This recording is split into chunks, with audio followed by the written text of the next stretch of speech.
कि ये पाकिस्तान की सियासी तारीख का और अदालती तारीख की एक गैर मामूली सूरत हाल है।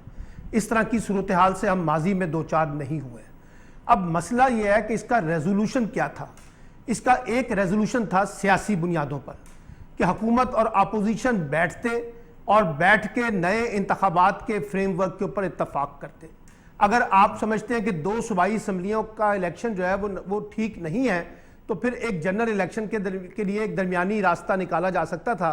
2 महीने इमरान खान आगे जाते, 2 महीने हुकूमत पीछे आती, तो कुछ लो और कुछ दो की बुनियाद पे मफाहमत हो सकती थी, लेकिन हुआ नहीं।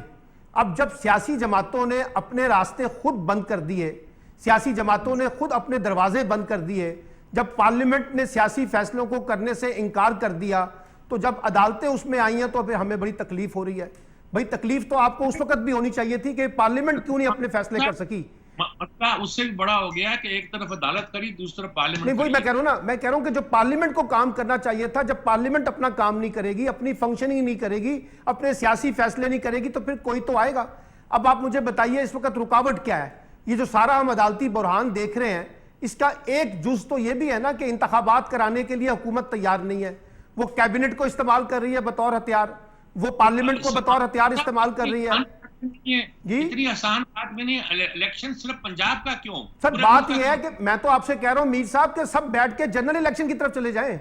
मैं तो कह रहा हूं आपसे, मैं तो आपसे इत्तेफाक करते हुए कह रहा हूं कि जनरल इलेक्शन का रास्ता इख्तियार कर ले, लेकिन जनरल इलेक्शन के लिए भी हुकूमत तैयार नजर नहीं आ रही ना, मफाहमत करने के लिए भी तैयार नहीं है, ना इमरान खान तैयार है, ना हुकूमत नजर आ रही है। तो उसका फिर एक रास्ता जो निकलना है वो क्या निकलना है? वो टकराव का माहौल है जो इस वक्त गालिब है। इसलिए मैं ये कह रहा हूं कि ये जो सब के सब लोग इस नुक्ते के ऊपर बैठ गए ना कि हमने पाकिस्तान में इलेक्शन नहीं होने देना, तो ठीक है, आपके पास ताकत है, इख्तियार है, इदारे आपके पास हैं। ये किसी ने कहा कि पाकिस्तान में इलेक्शन नहीं होने देना। ख्वाजा आसिफ साहब का स्टेटमेंट सुना रहा हूं कि इस साल अक्टूबर में भी इलेक्शन पॉसिबल नहीं है। वो तो जो टाइमली इलेक्शन होना है उसके लिए भी तैयार नहीं है। वो कह रहे हैं कि मुल्क के हालात इस काबिल नहीं है कि हम इलेक्शन करा सकें।